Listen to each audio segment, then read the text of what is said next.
Okay, next topic है हमारा ionization chamber. तो इसके बारे में काफी कुछ तो हमने लास्ट लेक्चर में पढ़ लिया था, लेकिन if you remember ionisation region का जो ग्राफ था वो कैसा बन रहा था। हमने आई वर्सेस वी वाला ग्राफ प्लॉट किया था प्रीवियस लेक्चर में, और उसमें हमारे पास जो V1 था यहाँ पे,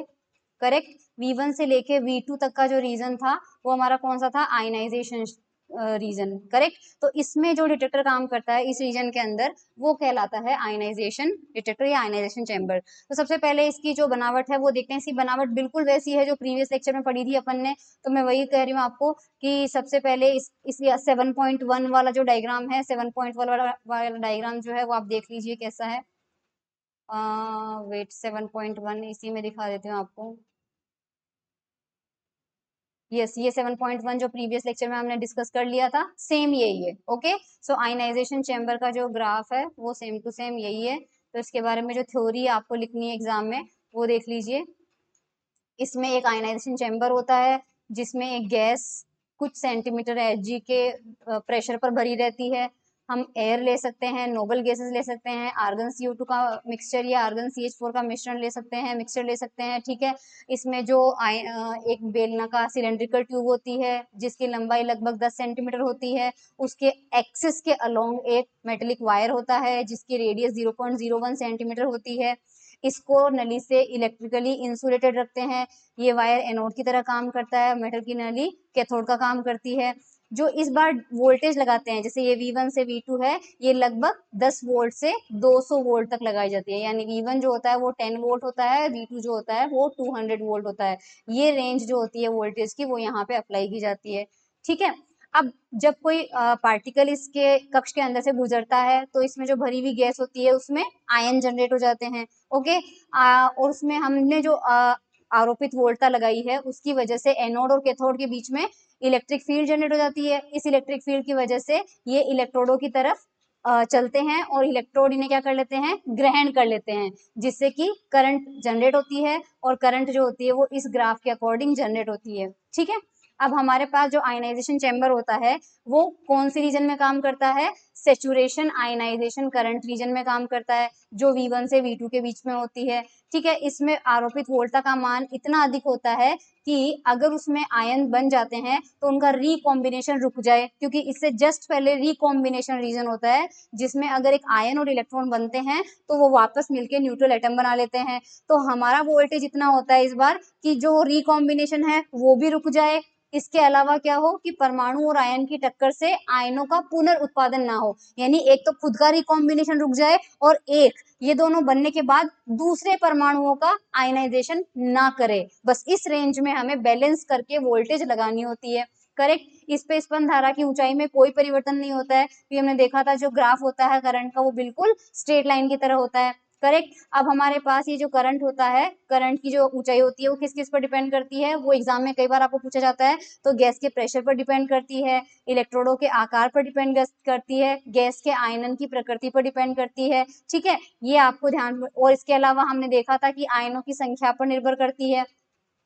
अब यहाँ पे एक एग्जाम्पल दिया हुआ है, जो एग्जाम में आप लिखना चाहें तो लिख सकते हैं, अदरवाइज देख लीजिए। 6 MeV का एक आयन कण आता है और मान लीजिए 2.2 इंटू 10⁵ पेयर जनरेट करता है। तो चार्ज कितना जनरेट हुआ, इस संख्या को इलेक्ट्रॉन के चार्ज से मल्टीप्लाई कर दीजिए तो इतना चार्ज जनरेट हो जाएगा। अगर कैपेसिटर का मान इतना है तो जो हमारे वोल्टेज मिलेगा हमें आर के सिरों पर, देखो कैपेसिटर हमारे पास यहाँ लगा हुआ था, आर हमारे पास बिल्कुल इसके पैरेलल लगा हुआ था, तो दोनों के बीच में जो वोल्टेज यहाँ पर होगा वो वही होगा जो कैपेसिटर के अक्रॉस होगा। और कैपेसिटर के अक्रॉस V जो होता है उसका फॉर्मूला होता है Q/C। तो Q तो आपको यहाँ निकाल लिया, 3.52 इंटू 10⁻14, तो ये तो हो गया Q, और अपॉन ये हो गया आपका C। Q/C जो होता है वो वोल्टेज का फॉर्मूला होता है। तो 3.52 मिली वोल्ट मिला है। अब देखो ये मिली वोल्ट मिला है, इसलिए इसको डिटेक्ट करना इजी नहीं होता है, इसलिए हमने आगे क्या लगाते हैं, अपन एम्पलीफायर लगाते हैं। इस वजह से अपन यहाँ पे एम्पलीफायर लगाते हैं। चलिए, अब हमारे पास में यहाँ पर एक डायग्राम आप देखिए, ठीक है। तो जो कोश में प्रवेश करने वाले दो आयन, मतलब एक पार्टिकल हमने भेजा और उसके बाद में दूसरा पार्टिकल हमने भेजा। जो पहला पार्टिकल हमने भेजा वो भी वहां पे इलेक्ट्रॉन और आयन जनरेट करेगा, यानी करंट जनरेट करेगा। फिर जो दूसरा आयन हमने भेजा है वो भी क्या करेगा, इलेक्ट्रॉन और आयन जनरेट करेगा। दोनों आयनकारी कण जो होंगे, पहला आयनकारी कण जो हम बाहर से भेजेंगे, इसका मतलब उसने भी कुछ करंट प्रोड्यूस की, और जो दूसरा आयन भेजा है हमने थोड़ी देर बाद, उसने भी कुछ करंट प्रोड्यूस की। तो अगर जो हम भेज रहे हैं बैक टू बैक दो आयनकारी पार्टिकल, अगर उनके बीच में समयांतराल t है, उनके बीच में ड्यूरेशन जो रखा है, मतलब पहला पार्टिकल भेजा फिर t समय बाद हमने दूसरा पार्टिकल भेजा, अगर इसकी तुलना में आरसी की वैल्यू आपने बीएससी फर्स्ट ईयर में चार्जिंग डिस्चार्जिंग कैपेसिटर के अंदर पढ़ा होगा, ये आरसी क्या होता है, ये समय कालांक होता है, उसको कम या ज्यादा किया जा सकता है, आर और सी की वैल्यू को भी चेंज कर सकते हैं या टी की वैल्यू को भी हम चेंज कर सकते हैं। अगर T is very very less than T C होता है, यानी कि हमारा जो आरसी है वो बहुत ज्यादा है, तो जो धारा होती है वो पल्स के रूप में प्राप्त ना होकर स्थायी धारा के रूप में प्राप्त होगी। अब आप खुद देख लीजिए, इसका मतलब हमारा ये जो टी है वो बहुत छोटा है, टी जो है वो बहुत कम है। अब टी कम होने से धारा स्थायी कैसे प्राप्त हुई बताती हूँ।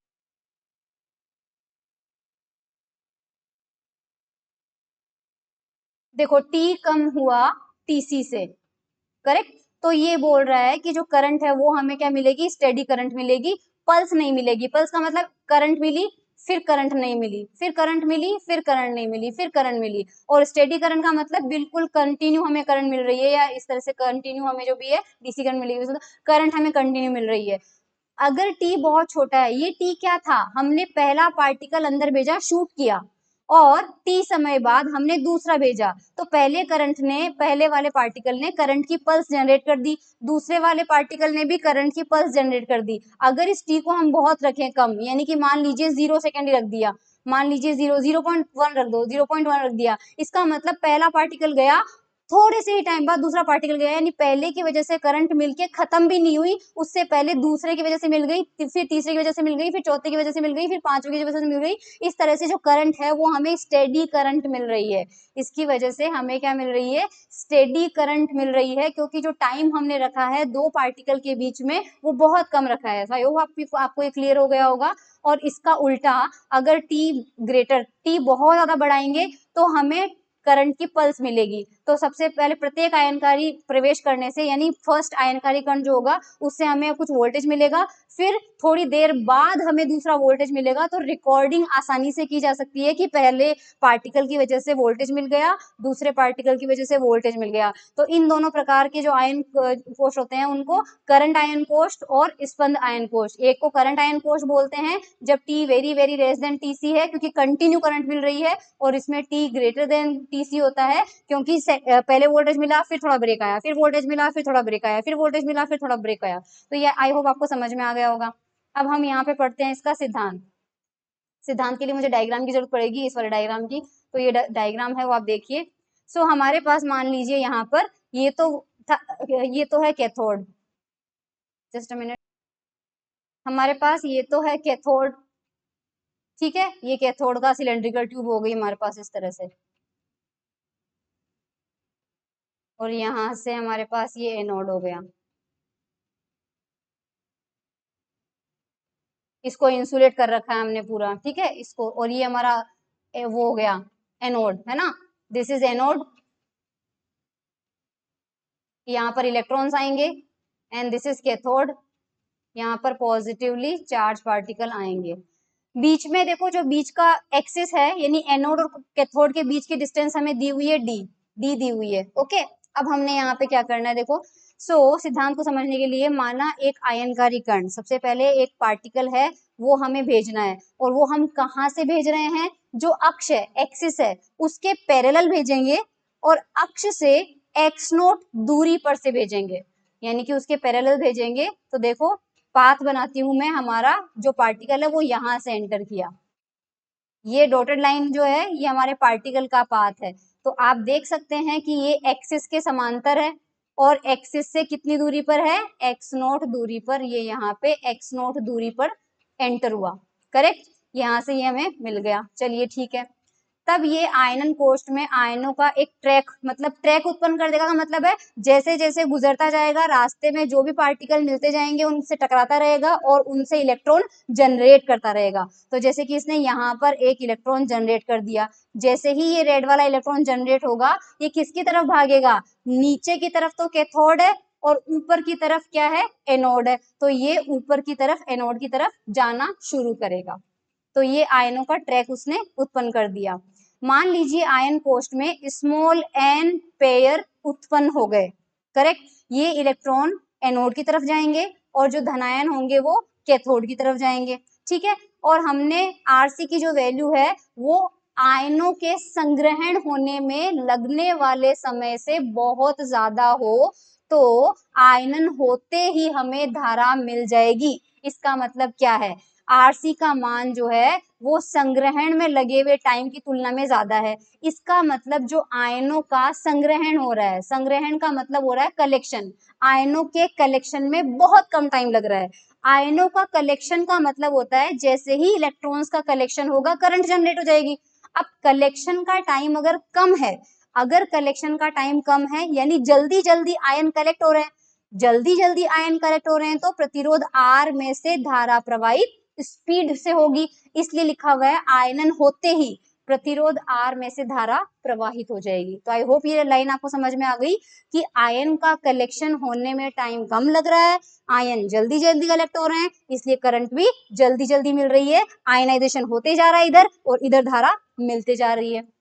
माना इलेक्ट्रॉन का वेलोसिटी वीई है और जो पॉजिटिव आयन है उनकी वेलोसिटी वीपी है, ठीक है। और t बराबर 0 पर ये जो आयन, आयन का मतलब है पॉजिटिव आयन और इलेक्ट्रॉन दोनों का पेयर, दोनों एक जगह जनरेट होते हैं। दोनों एक जगह क्यों जनरेट होते हैं, क्योंकि अगर गैस का एटम कहीं पे टूटा है, उसमें से इलेक्ट्रॉन बाहर निकला है, तो उसी लोकेशन पे इलेक्ट्रॉन भी जनरेट हुआ और उसी लोकेशन पे एटम जो है वो पॉजिटिव आयन में कन्वर्ट हो गया। तो आयन का जो ट्रैक है t=0 पे जनरेट कहाँ होगा, x0 दूरी पर जनरेट होगा। क्यों, x0 दूरी पर ही हमारा जो बाहर से पार्टिकल आ रहा था वो x0 दूरी पर आ रहा था, इसलिए यहीं पर जनरेट होंगे सारे पॉजिटिव आयन भी और यहीं पर जनरेट होंगे सारे इलेक्ट्रॉन्स भी। इसी लाइन पे सब जनरेट होंगे, इलेक्ट्रॉन भी और पॉजिटिव आयन भी, ठीक है। अब हमारे पास किसी अन्य समय पर, किसी अदर टाइम t पर हमने देखा तो जो इलेक्ट्रॉनों का ट्रैक था वो एनोड से x0 माइनस वीटी डिस्टेंस पे होगा। कैसे x0 माइनस वीटी डिस्टेंस पे होगा,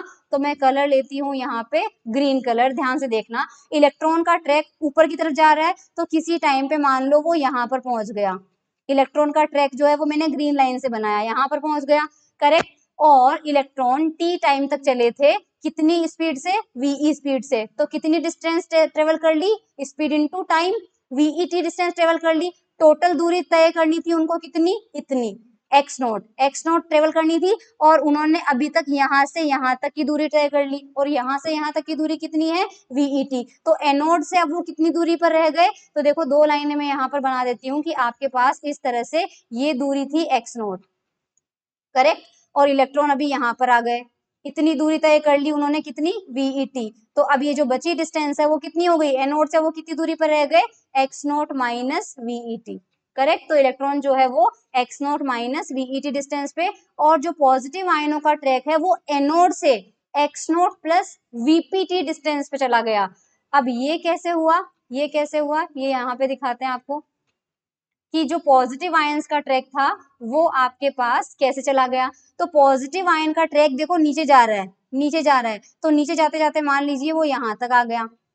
यहाँ तक आ गया, और वो वीपी डिस्टेंस, वीपी स्पीड से चला था टी टाइम तक, तो कितनी डिस्टेंस ट्रेवल कर ली, वीपीटी। तो पहले वो नीचे की तरफ आना चाहता है यहाँ पे, क्योंकि देखो यहाँ पे कैथोड है, ऊपर नहीं जाएगा, वो ऊपर ज्यादा दूर है, नीचे आएगा कैथोड, नीचे आएगा कैथोड के पास। तो ये जो डिस्टेंस थी x0 एनोड से, x0 दूरी पर तो वो पहले से था, ये डिस्टेंस उसने और ट्रेवल कर ली, और ये डिस्टेंस कितनी है, वीपीटी। तो टोटल डिस्टेंस पॉजिटिव आयन की कितनी हो गई, x0 प्लस वीपीटी। तो ये आपको समझ में आ गया होगा, x0 प्लस वीपीटी डिस्टेंस पे हो गया। माना t समय पर एक इलेक्ट्रॉन की वजह से एनोड पर इंड्यूस चार्ज QET और पॉजिटिव आयन की वजह से इंड्यूस चार्ज, चार्ज यहाँ पे ध्यान रखना इंड्यूस हुआ है, इंड्यूस चार्ज QPT है। तो t समय पर एनोड की वोल्टता में परिवर्तन कितना होगा। अब यहाँ पर t समय में वोल्टा देखो ये लिखी हुई वोल्टा, हमें पता है वोल्टेज का मान होता है total charge upon capacitance C। तो अगर n पेयर जनरेट हुए तो n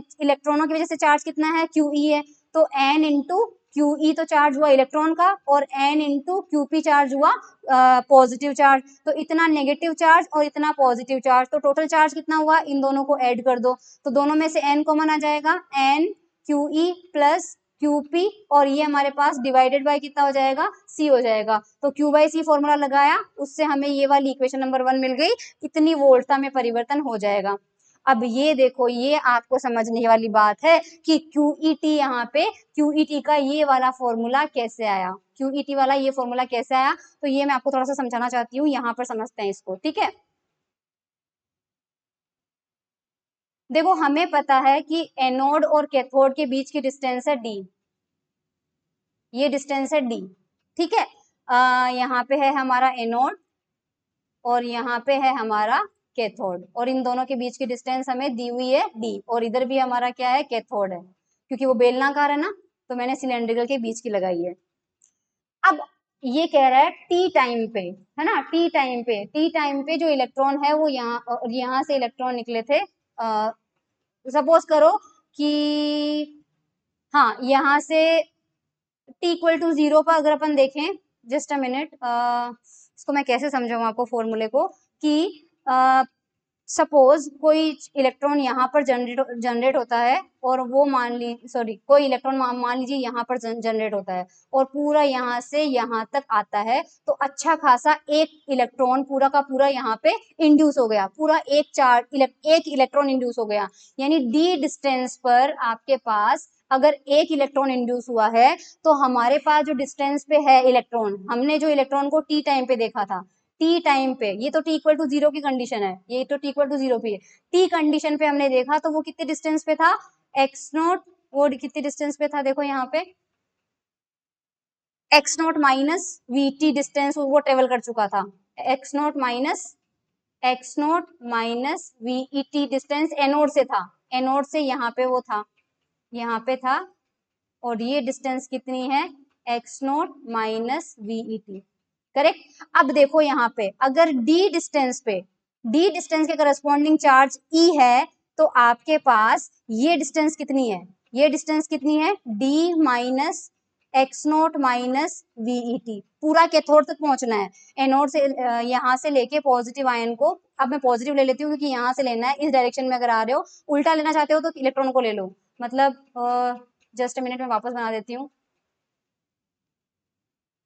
कुल मिला के मैं पॉजिटिव नेगेटिव को नहीं समझ रही हूँ, बस यहाँ समझना कि ये डिस्टेंस D है, और यहाँ से यहाँ तक अगर चार्ज आता है तो यहाँ पे आपको एक पूरा का पूरा इलेक्ट्रॉन मिलता है, और फिलहाल आपका पार्टिकल t समय पे यहाँ पे है, तो यहाँ से यहाँ तक का जो डिस्टेंस है वो D minus x0 minus VET होगा, क्योंकि ये डिस्टेंस आपने कैलकुलेट करी थी, ये डिस्टेंस थी x0 माइनस VET। तो अगर D डिस्टेंस पे जो चार्ज होगा वो E होगा, तो D minus x0 minus VET distance पर जब टाइम होगा, यानी t टाइम पे इंड्यूस चार्ज कितना होगा, तो E/D multiply by D minus x0 minus VET, और ये वाला फॉर्मूला यहाँ लिखा हुआ है, ये देखो,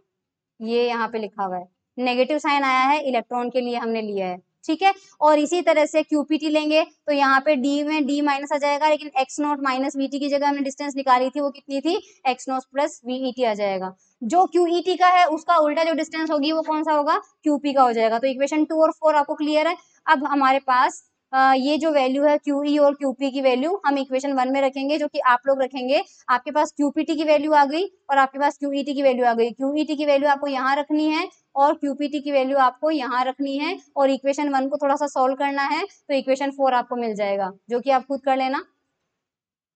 ठीक है। इक्वेशन 4 आपको मिल जाएगा। अब थोड़ा सा ध्यान से समझना, है ना। हमें पता है जो धन आयन होता है, पॉजिटिव आयन होता है, वो बहुत हैवी होता है और इलेक्ट्रॉन बहुत हल्का होता है। तो जो भारी आयन होता है वो धीरे धीरे चलता है, इसलिए Vp जो है Ve की तुलना में बहुत कम होगा। ये आपको समझ में आ जाएगा, क्योंकि धनायन जो होता है वो भारी होता है, तो ये धीरे चलेगा। अगर जो धीरे चलेगा वो अपनी मंजिल तक पहुंचने में ज्यादा टाइम लेगा, करेक्ट। तो अगर धनायनों के संग्रहण में लगा हुआ टाइम Tp है और इलेक्ट्रॉनों के संग्रहण में लगा हुआ टाइम Te है, तो Te की वैल्यू क्या होगी, x0 दूरी तय करनी है, तो x0 अपॉन Ve हो जाएगा। अब ध्यान से देखो कि आपके पास दूरी यहाँ पर इस तरह से ये थी, ठीक है, ये दूरी आपके पास थी, यहाँ से लेकर यहाँ तक की d दूरी थी, और यहाँ से यहाँ तक की दूरी थी x0। अगर इलेक्ट्रॉनों को दूरी तय करनी है x0, तो धनायनों को ये दूरी तय करनी पड़ेगी, और ये दूरी कितनी होगी, d माइनस x0। तो Te जो होगा उसका फॉर्मूला x0 अपॉन Ve होगा, और Tp का फॉर्मूला कितना होगा, d minus x0 upon Vp। साथ ही साथ हमें पता है कि Ve का मान Vp से बहुत बड़ा है, क्योंकि इलेक्ट्रॉन बहुत फास्ट स्पीड से ट्रेवल करते हैं, तो टाइम किसको ज्यादा लगेगा, धन आयनों को ज्यादा टाइम लगेगा, क्योंकि वो धीरे धीरे जाएंगे, तो Tp is very very greater than Te हो जाएगा। ठीक है, अब यदि समय t इस प्रकार लिया जाए कि t is very less than Te, t is less than equal to Te, तो इस समय अंतराल के लिए हमारे पास VET की वैल्यू जो है वो VPT से बहुत ज्यादा हो जाएगी। कैसे हो जाएगी ये मैं आपको बता देती हूँ, एक बार यहाँ पर देख लीजिएगा। आपको दिया है समय इस तरह से लेते हैं कि t की वैल्यू TE से कम,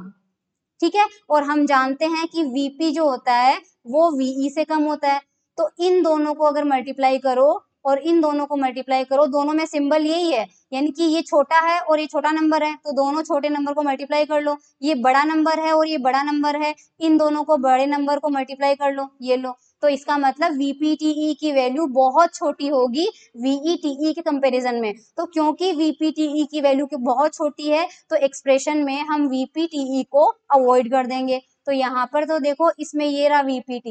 VPT इक्वेशन नंबर 4 में देखो, VPT इक्वेशन नंबर 4 में देखो, वो अपन इसको क्या कर सकते हैं, इसको हम कर देंगे 0, और ये वाला जो टर्म बचेगा ये हमारा पोटेंशियल डिफरेंस हो जाएगा इस वाली रेंज के लिए इक्वेशन नंबर 5।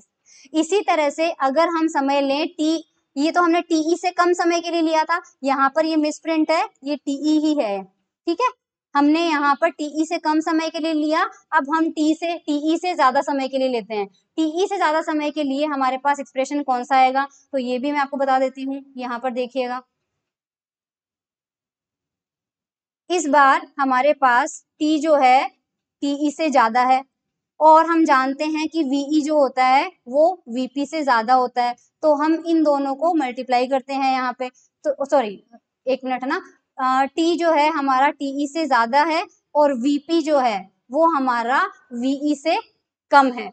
इस बार देखो ये टर्म ज्यादा है और ये टर्म कम है, इसका मतलब अगर इन दोनों का मल्टीप्लिकेशन करें और इन दोनों का मल्टीप्लिकेशन करें तो क्लियर कट चीज नहीं है, क्योंकि पिछली बार हमने जब मल्टीप्लिकेशन किया था तो लेफ्ट साइड की जो क्वांटिटीज थी वो दोनों कम थी और राइट साइड की जो क्वांटिटी थी वो दोनों ज्यादा थी, तो ओवरऑल हमें रिजल्ट मिल गया था। इस बार अगर मैं मल्टीप्लाई करती हूँ तो VPT जो होगा और यहाँ पर VETE जो होगा, अब क्योंकि ये ज्यादा है और ये कम है, तो जो कम और ज्यादा है वो एक दूसरे को लगभग कंपनसेट कर लेंगे, तो ये वाली क्वांटिटीज को हम नियरली इक्वल रख सकते हैं, ना तो हम लेस देन रख सकते हैं, क्योंकि अगर इन दोनों के बीच में कोई वैल्यू कम भी हुई तो ज्यादा डिफरेंस से कम नहीं होगी, और अगर कोई वैल्यू ज्यादा भी हुई तो वो ज्यादा डिफरेंस से ज्यादा नहीं होगी, इसलिए हम इन दोनों को लगभग बराबर कर सकते हैं। तो ये वाली वैल्यू और ये वाली वैल्यू में से किसी को भी हम क्रॉस नहीं कर सकते, दोनों को हमें एक्सप्रेशन में लेना पड़ेगा, तो दोनों को एक्सप्रेशन में लेंगे तो हमें क्या मिल जाएगा, इस बार VETE अंदर देखो, इक्वेशन नंबर 4 को देखो आप,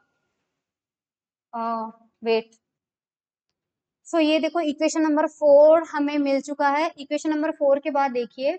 हमें पता है कि जो पॉजिटिव आयन होता है, पॉजिटिव आयन जो होता है उसकी वेलोसिटी जो होती है इलेक्ट्रॉन की वेलोसिटी से बहुत कम होती है, क्योंकि वो बहुत भारी होता है,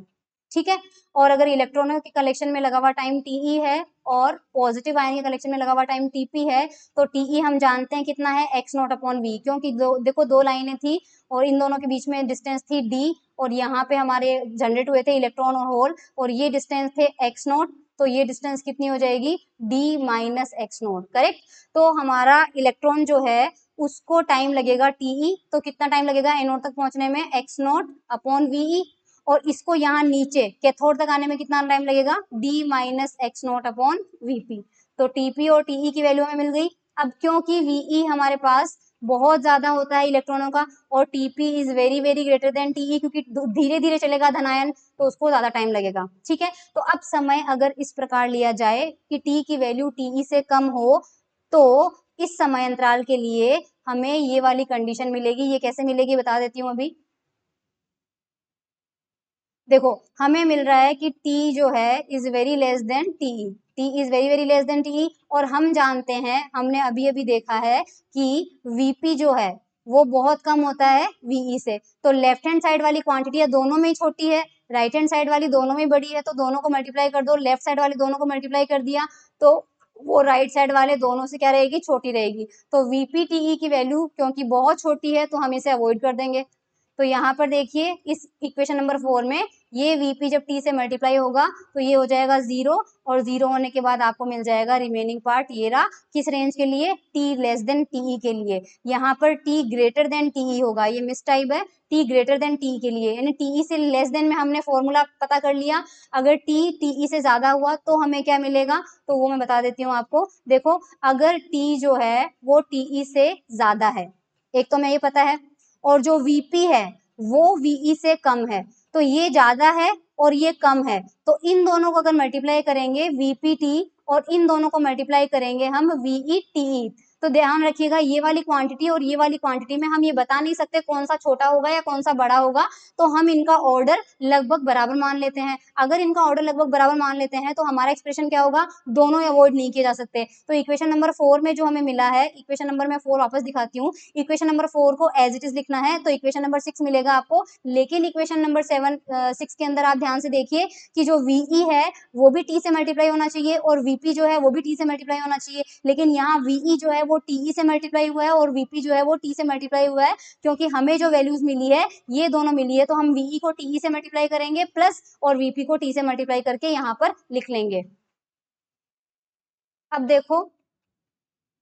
इक्वेशन नंबर 6 और 5 का ग्राफ बनाना है हमें, तो सबसे पहले यहाँ पर देखो इस माइनस को आप ले जाओ लेफ्ट साइड में, इस माइनस को ले जाओ लेफ्ट साइड में, तो माइनस का v हो जाएगा, ठीक है, तो माइनस का v आपका y है, तो ये जो ग्राफ है ये y is equals to mx का ग्राफ बन रहा है, तो आपका पास इक्वेशन नंबर 5 का ग्राफ ये बन रहा है, और ये जो ग्राफ है वो है y is equals to mx plus c का ग्राफ बन रहा है, तो आपके पास ये वाला ग्राफ TE के बाद बनेगा और यहाँ बनेगा, तो TE तक तो ये वाला ग्राफ बनेगा, इसलिए यहाँ पर t इज इक्वल्स टू कितना है TE, लेकिन ये वाला ग्राफ TE के बाद शुरू हो रहा है पर जाएगा कहाँ तक, अनंत तक जाएगा, लेकिन हमें अनंत तक नहीं लेना है, हमें TP तक लेना है, तो हम क्या करेंगे T बराबर TP पर देखेंगे, तो इस वाले एक्सप्रेशन में ये रहा T, इसकी जगह क्या रख दो, TP रख दो, TP रखते ही आपके पास आ जाएगा ये वाला एक्सप्रेशन और यहाँ पे आ जाएगा T is equals to TP, तो ये वैल्यू हमें मिल जाएगी। अब इसके अलावा हमने अभी अभी देखा था कि जो TE था उसकी वैल्यू थी x0 अपॉन VE, और इसके अलावा TP थी, वीडियो बैक करके देखना, उसकी वैल्यू थी d minus x0 upon VP, तो यहाँ पर VETE की जगह आ जाएगा x0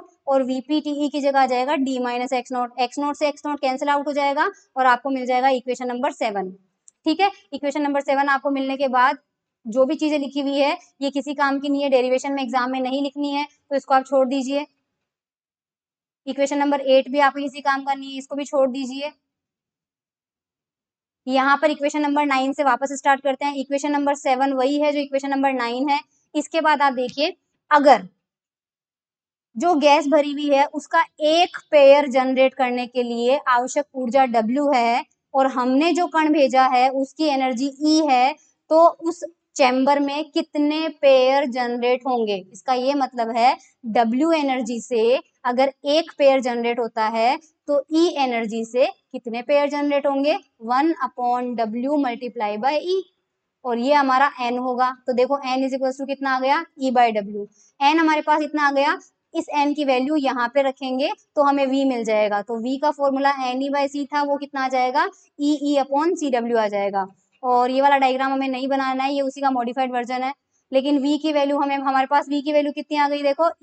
ई अपॉन सी डब्ल्यू। अब हम इसका एम्पलीफिकेशन करेंगे, आपने सेकेंड ईयर में एम्पलीफायर पढ़ा है, अगर उसका वोल्टेज गेन ए है तो जितना वोल्टेज हम इनपुट में देते हैं उसका ए मल्टीपल होके बाहर आता है, तो इसका ए मल्टीपल होके बाहर आएगा, और ये मान लीजिए वी नोट है, तो वी नोट का फॉर्मूला ये आ जाएगा, इसी फॉर्मूले से ई की वैल्यू निकाल लीजिए, तो इस ई को छोड़ दो, बाकी सबको लेफ्ट हैंड साइड में ले जाओ, तो ई की वैल्यू आपके पास आ जाएगी ये, तो ये आयनकारी कण की ऊर्जा हमने मेजर कर ली हमारे डिटेक्टर से। अब इसकी कुछ लिमिटेशंस है, ये वाला जो चैम्बर यूज किया है इससे हम सिर्फ अल्फा पार्टिकल या इससे भारी कणों की ऊर्जा माप सकते हैं, बीटा और गामा को नहीं माप सकते, क्योंकि ये इतनी मात्रा में गैस का आयनाइजेशन नहीं कर पाते, और गैस का आयनाइजेशन ज्यादा नहीं कर पाते उस वजह से हमें आउटपुट पे वोल्टेज बहुत कम मिलता है, इतना कम मिलता है कि अगर हम उसका एम्पलीफिकेशन भी कर दें तो भी उसको डिटेक्ट करना नामुमकिन है, इसलिए इसकी लिमिटेशन है कि ये बीटा पार्टिकल और गामा रे को डिटेक्ट नहीं कर सकता। अब मैं हिंदी में आपको दिखा देती हूँ, जस्ट अ मिनट,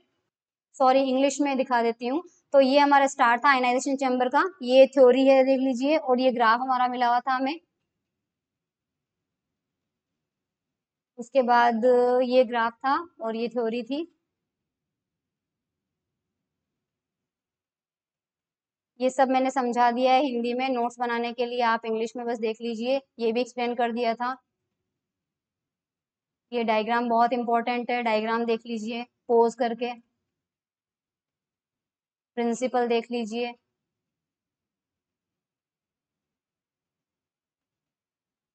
V का फॉर्मूला आपको बता दिया था।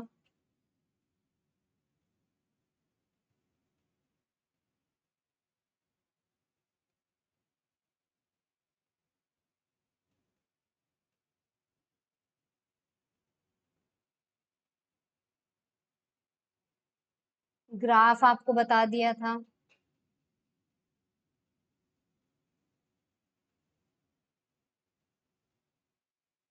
ये वाला पार्ट नहीं करना है,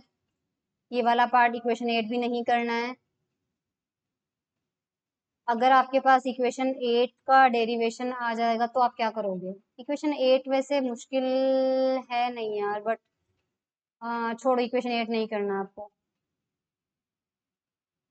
यहाँ से करना है, ये भी करना है, ये डायग्राम नहीं बनाना है, ये वी नोट भी करना है और एनर्जी भी करनी है। That's it. ठीक है, थैंक यू सो मच।